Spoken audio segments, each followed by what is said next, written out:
დაშავებულებს ორ მათგანს პირველი ხარისხის დამწვრობა აქვს. ისინი გუშინ სასწრაფო სამედიცინო დახმარების ბრიგადამ ერთ-ერთ კლინიკაში გადაიყვანა და ისინი დღეს გამოწერეს. ახლა ისინი სახლში არიან და აგრძელებენ მკურნალობას. მიზეზი, რის გამოც მათ პირველი ხარისხის დამწვრობა მიიღეს, იყო საღებავი და წიწაკის სპრეი, რომელიც მათ შეასხეს. ჩვენ ახლა ვართ სწორედ ვაჟა-ფშაველაზე, იმ კორპუსში, სადაც ახალგაზრდა მომიტინგეებს ჩასაფრება მოუწყეს, დახვდნენ საცხოვრებელ ბინასთან მეოთხე სართულზე და გაჩვენებთ ლიფტს, სადაც შეასხეს საღებავი, მომწვანო სითხე და შეასხეს წიწაკის სპრეი.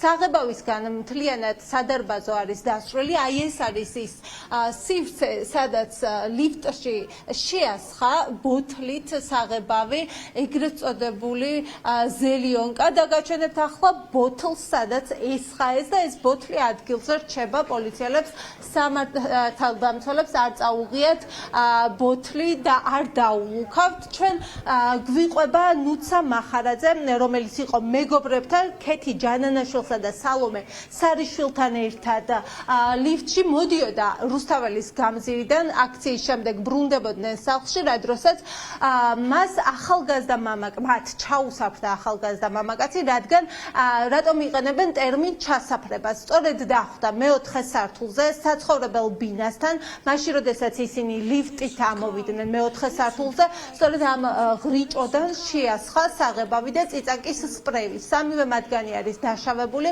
აქვთ საღებავები, ლაქები და ორ მათგანს სამედიცინო დახმარების გაწევა დასჭირდა.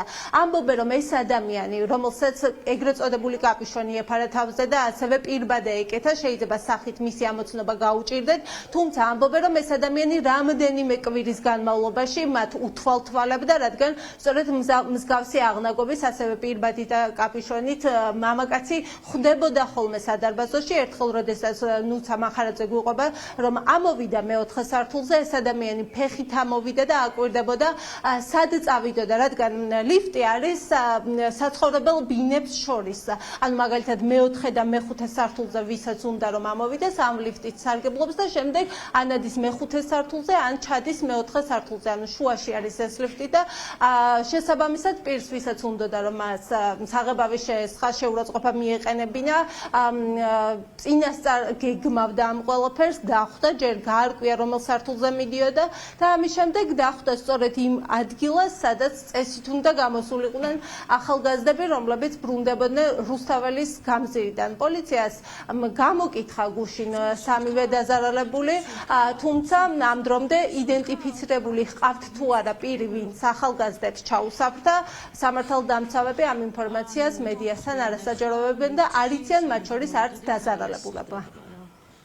კარიდან არც გამოვსულ ვართ, ლიფტს აქვს პატარა ღიობი, ამოჭრილი, ეს ძველი ლიფტია და იქ გველოდებოდა ცხადია, ქვევით ალბათ ვიღაცამ გააფრთხილა, რომ უკვე მოვედით.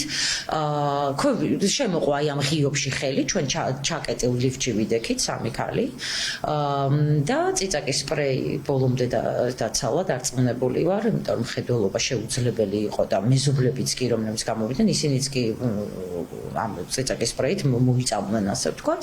და შემდეგ შემოგვასხა ეს მწვანეფერი საღებავი, რომელიც შემდეგ აღმოჩნდა, რომ არის ბრილიანტის მწვანე, ეგრეთ წოდებული ზილიონკა. ნუ ამის შემდეგ სალომემ და ქეთიმ მიიღეს წიწაკის სპრეისგან პირველი ხარისხის დამწვრობა აქვთ თვალებზე, მერე ისინი კლინიკაში გადაიყვანეს, აქ მწვავე ალერგიული ფონი და აი წიწაკის სპრეის აი ამ რაოდენობით გამოყენება მის წინააღმდეგ შეიძლება ფატალურად დასრულებული ყოფილიყო და ნებისმიერი ადამიანის სავარაუდოდ ეს არის ძალიან ახალგაზრდა კაცი.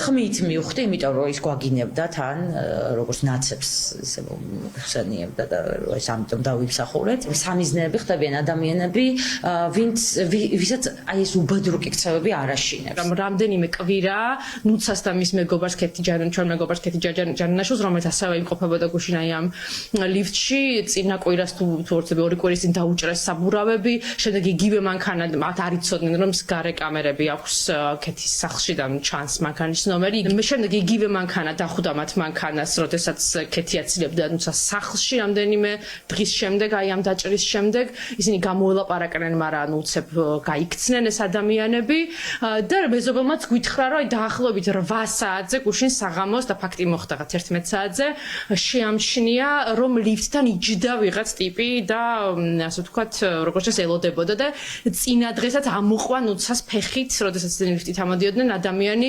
სავარაუდოდ უბრალოდ უნდოდა რომ გაეგო რომელ სართულზე ჩერდება, ანუ ეს სართულებს შორის ხო ჩერდება ლიფტი და უნდათ რომ დაეგეგმა ზუსტად მოკლედ ეს თავისი აქტი, რასაც მიმართ ეს არ არის პირველი ხერხი, რასაც მიმართეს იმისთვის თუმცა დააშინა ამ სადარბაზოში სათვალთვალო კამერა არ აყენია, შესაბამისად ახლა ერთ-ერთი მთავარი მტკიცებულება არის ეს ბოთლი, სადაც ესხა სითხე ბრილიანტის მწვანე და ამ დრომდე ღამის 11 საათზე მოხდა ინციდენტი, თუმცა ამ დრომდე წაღებული არ არის მთავარი მტკიცებულება, ადგილზე არიან სამართალდამცველები, პოლიციელები, თუმცა მათ კითხვებზე პასუხები არ აქვთ, რატომ რჩებიან ბოთლის დამცველებაც და რატომ არ მიაქვთ ერთ-ერთი მთავარი მტკიცებულება საგამოძიებო უწყებაში ან ექსპერტიზაზე, საიდანაც უნდა გაირკვას ვის ეჭირა ხელში სითხე, რომლითაც ახალგაზრდა ქალები მოიწამნენ.